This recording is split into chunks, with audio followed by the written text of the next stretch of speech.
Le jardin scintillait d'une beauté calme, pourtant une tempête se préparait lorsque le pauvre garçon s'avança, pointant du doigt avec une résolution tremblante.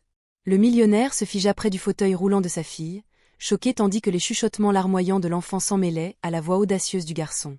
Le chant des oiseaux se tut, remplacé par la tension crépitante entre une vérité non dite et la peur qui tordait le souffle fragile de la jeune fille. Les vêtements du garçon étaient poussiéreux, mais ses yeux portaient un feu qui fit trébucher le pouls du millionnaire d'une crainte soudaine. « Monsieur, votre fiancée ne la laisse pas marcher, » dit-il, chaque mot tranchant le jardin paisible comme une lame de trahison cachée. Le millionnaire cligna des yeux avec force, l'incrédulité se répandant sur son visage, tandis que la jeune fille sanglotait plus fort, serrant les accoudoirs du fauteuil roulant. Le vent agita les haies comme si la nature elle-même reculait devant la sombre accusation suspendue lourdement entre les enfants. Le garçon s'approcha, pointant à nouveau du doigt, la voix tremblante mais inébranlable, exigeant que la vérité soit entendue, quel qu'en soit le prix. Le souffle du millionnaire se bloqua, la confusion se transformant en peur alors qu'il sentait qu'il y avait plus, quelque chose de bien pire sous cette affirmation. Au loin, le ruissellement calme de la fontaine se moquait du chaos grandissant, menaçant de briser cette vie soigneusement construite. Les pleurs de la jeune fille s'intensifièrent, désespérés mais silencieux, suppliant son père de comprendre la terreur qu'elle avait endurée pendant des semaines. Et le garçon, regardant droit dans les yeux stupéfaits de l'homme, murmura « Elle peut marcher, mais quelqu'un ne veut plus qu'elle le fasse. » Le cœur du millionnaire cogna contre ses côtes tandis que les mots du garçon résonnaient, assez tranchants pour fracturer tout ce qu'il croyait. Les doigts tremblants de sa fille agrippaient le fauteuil roulant, ses sanglots portant des secrets qu'il n'avait jamais osé imaginer auparavant. Le garçon déglutit avec difficulté, changeant de poids, sachant que la vérité qu'il portait pouvait ruiner des vies ou enfin en sauver une. Un nuage dériva au-dessus d'eux, assombrissant l'éclat du jardin, projetant de longues ombres comme des avertissements que la justice se rapprochait. Chaque jour, elle essayait de se lever, marmonna le garçon. Et chaque fois, votre fiancé l'en empêchait, disant que c'était trop dangereux. Le millionnaire secoua la tête, refusant d'accepter l'image de cruauté qui se formait dans son esprit, mais incapable de l'ignorer. Les yeux de sa fille brillaient, suppliant silencieusement qu'il croie le garçon pour une fois au lieu des adultes autour de lui. Le rythme de la fontaine vacilla dans ses oreilles, noyé par un rugissement croissant de suspicion et la peur d'un père trahi. Il s'agenouilla devant sa fille, la voix brisée alors qu'il demandait « Ma chérie, est-ce vrai? Quelqu'un t'a-t-il empêché d'essayer ?» Elle ne pouvait pas parler, hocha seulement la tête, les larmes coulant comme une confession, révélant une prison construite de mensonges et de faiblesses forcées. La mâchoire du garçon se crispa. Il en avait assez vu pour savoir que le silence ne faisait qu'aider les monstres à se cacher plus longtemps dans de jolies maisons. Et le souffle du millionnaire le quitta dans un frisson, réalisant que ce n'était pas un fantasme d'enfant. C'était une vérité enterrée qui éclatait. Une rafale de vent balaya les roses, dispersant les pétales comme des fragments d'innocence déchirés par des intentions cruelles. Le garçon s'avança à nouveau, stable, malgré la peur qui vacillait dans ses yeux, prêt à révéler les dernières pièces. Elle a dit à tout le monde, « Votre fille était trop fragile », chuchota-t-il. Mais elle ne l'était pas. Elle avait seulement besoin que quelqu'un la croie. Le millionnaire sentit un frisson remonter le long de sa colonne vertébrale, le soupçon s'aiguisant en quelque chose de bien plus sombre et bien plus réel. Il se souvint de l'insistance de la fiancée sur les médecins, les spécialistes, les tests sans fin, dont aucun ne correspondait jamais. Il lui avait fait aveuglément confiance, laissant sa parole supplanter les petites tentatives pleines d'espoir de sa propre fille pour se lever. La lèvre de la jeune fille trembla alors qu'elle murmurait « J'ai essayé, papa. J'ai vraiment essayé. » Mais elle me retenait. Elle disait que j'allais tomber. Le garçon serra les poings, revivant les moments qu'il avait secrètement vus. Les fois où la jeune fille cherchait une force qu'on ne lui permettait pas d'avoir. La mâchoire du millionnaire se crispa alors qu'il se levait, la colère tourbillonnant avec la culpabilité pour chaque moment où il n'avait pas remarqué. Le silence étouffa le jardin, rompu seulement par le doux bruissement des feuilles chuchotant qu'aucun mensonge ne pouvait rester caché éternellement. Même la fontaine semblait retenir son souffle, le monde se figeant alors que la vérité s'assombrissait autour d'eux comme des nuages d'orage se rassemblant. Et au plus profond de lui, le millionnaire sentit un règlement de compte s'enflammer.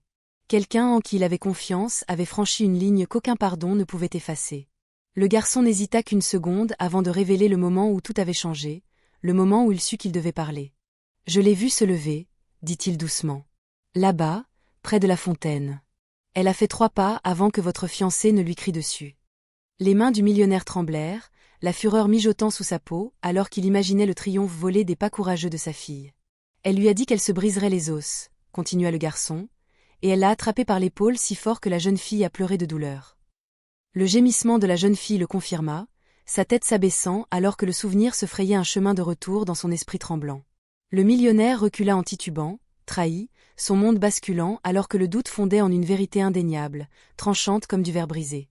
Il se souvint des sourires polis de la fiancée, de ses excuses impeccables, de son contrôle constant sur tout ce qui concernait sa fille. Le jardin semblait plus petit maintenant, suffocant, comme si l'air même rejetait le poison des mensonges qu'elle avait tissés. La voix du garçon se brisa alors qu'il ajoutait « Elle a dit que si la jeune fille marchait, elle n'aurait plus besoin d'elle, et elle détestait ça. » Le souffle du millionnaire se bloqua d'incrédulité. Était-ce de la jalousie, de l'insécurité, une fin de pouvoir déguisée en soin? Sa fille tendit la main vers lui, ayant besoin de la protection qui lui avait été refusée par quelqu'un qui prétendait les aimer tous les deux. Et à ce moment-là, le millionnaire réalisa qu'il ne pouvait plus attendre. Il devait confronter l'obscurité qui infectait sa maison. La détermination déferla dans le millionnaire alors qu'il resserrait sa prise sur le fauteuil roulant. N'étant plus un spectateur de la tromperie, les larmes de sa fille ralentirent alors qu'elle sentait le changement, l'espoir vacillant là où la peur avait vécu trop longtemps. Le garçon regardait silencieusement, soulagé mais anxieux, sachant que les prochains moments décideraient de tout pour la jeune fille fragile. Au-dessus d'eux, les nuages d'orage se rassemblaient, reflétant le tumulte intérieur de l'homme qui avait enfin vu la vérité dévoilée. Il se tourna vers le manoir, chaque pas résonnant comme une promesse de justice longtemps attendue, et une colère longtemps contenue. Le chemin de gravier se fissura sous sa foulée, le son avertissant les coupables d'un règlement de compte approchant avec une force imparable.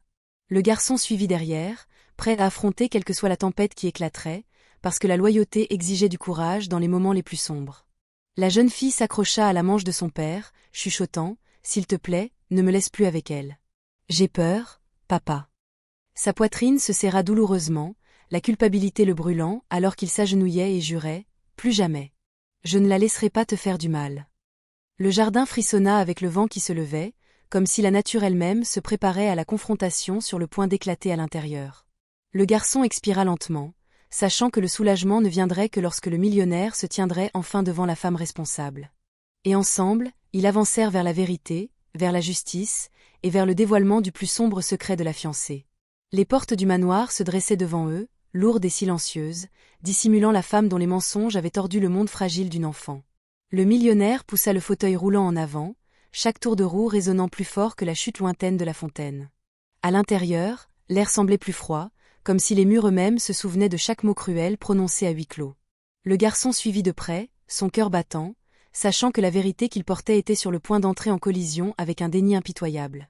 Des pas claquèrent sur le marbre alors que la fiancée apparaissait, son sourire calculé, cachant une obscurité aiguisée par le contrôle. Mais le sourire se brisa lorsqu'elle vit les enfants, l'un tremblant, l'autre défiant, et la fureur flamboyant dans les yeux du millionnaire. « Que s'est-il passé ?» demanda-t-elle, la voix dégoulinant de douceur qui fit se retourner l'estomac du garçon de reconnaissance amère. Le millionnaire s'approcha, ses ombres s'étirant longuement sur le sol alors qu'il exigeait des réponses qu'elle n'était pas prête à donner. Un éclair de peur traversa son visage, rapidement masqué, mais pas assez vite pour échapper au regard vif et observateur du garçon.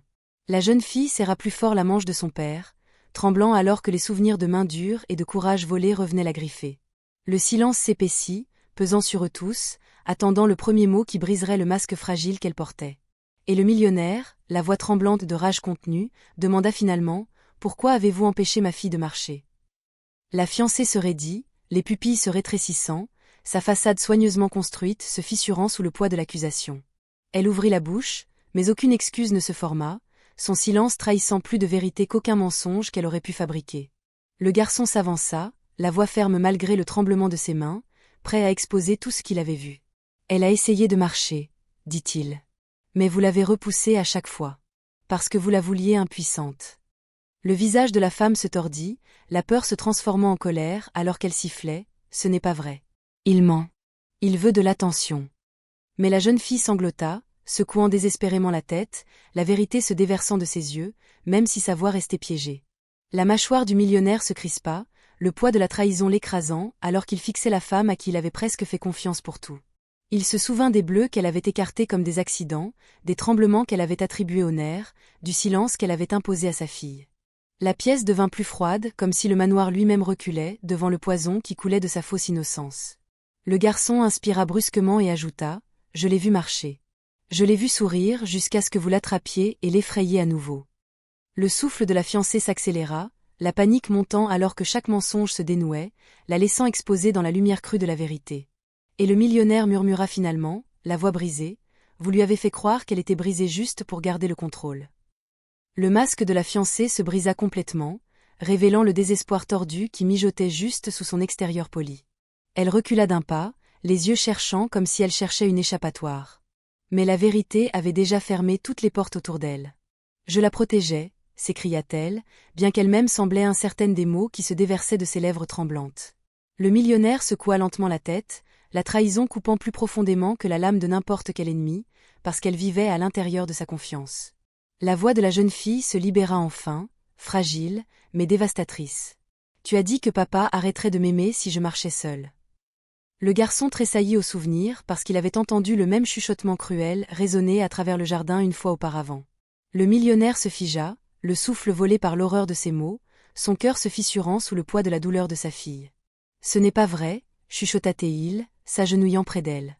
Je t'aime plus que tout, que tu marches ou non. » La panique de la fiancée s'enflamma en rage, sa voix s'élevant alors qu'elle essayait de tordre la vérité en quelque chose de méconnaissable. « Vous aviez besoin de moi, » cria-t-elle.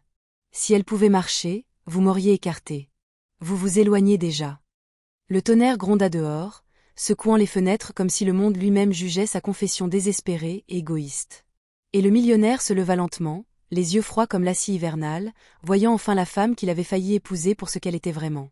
Une tempête se déchaînait contre le manoir, le vent hurlant comme un avertissement alors que le millionnaire s'approchait de la fiancée tremblante.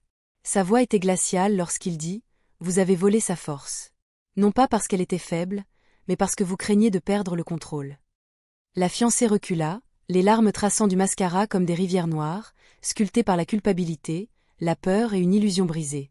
Le garçon se rapprocha de la jeune fille, prêt à la protéger si la confrontation devenait plus sombre que la vérité seule ne pouvait le gérer. « Vous nous avez manipulés, » continua le millionnaire, transformant l'amour en peur, les soins en chaîne, et la confiance en arme. L'éclair illumina la pièce d'une brillance dure qui rendait chaque mensonge plus laid, chaque vérité plus tranchante. La femme s'effondra à genoux, sanglotant. Mais ses larmes ne lavaient plus sa cruauté. Elle ne faisait que la révéler plus clairement. La jeune fille détourna le regard, incapable de regarder la chute de quelqu'un qui avait volé son courage jour après jour. Le garçon posa une main douce sur son épaule, l'ancrant alors que la tempête à l'intérieur du manoir reflétait enfin la sienne.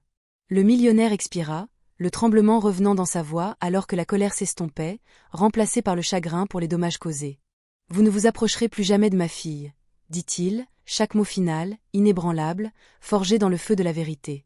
Et avec la tempête rugissant dehors, la fiancée réalisa que son contrôle s'était brisé, et qu'elle n'avait plus de pouvoir à exercer.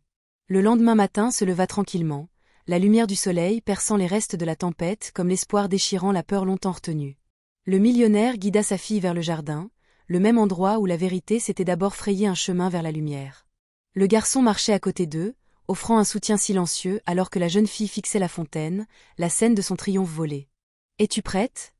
demanda doucement son père, s'agenouillant avec la patience qui lui avait été refusée trop longtemps. La jeune fille inspira de façon saccadée, plaçant ses mains tremblantes sur les accoudoirs, sentant un courage qui lui appartenait autrefois revenir. Le garçon lui fit un signe de tête, ses yeux chaleureux d'encouragement, ne portant plus l'ombre de la peur des conséquences. Lentement, douloureusement, elle se poussa vers le haut, ses jambes instables, mais déterminées, son souffle se bloquant alors que la force s'éveillait. Les yeux de son père se remplirent de larmes alors qu'elle faisait son premier vrai pas, puis un deuxième, puis un troisième, cette fois sans peur. Le jardin s'éclaircit à chaque mouvement, comme si la terre elle-même célébrait la liberté qu'elle avait récupérée. Le garçon sourit à travers les larmes, sachant que ce moment guérirait plus que ses jambes. Il guérirait son esprit. Le millionnaire embrassa sa fille, chuchotant « Tu n'as jamais été brisée. Ils ne t'ont jamais laissé essayer. » Et dans la lumière dorée, avec l'espoir restauré et l'obscurité bannie, la jeune fille marcha enfin, cette fois vers son avenir.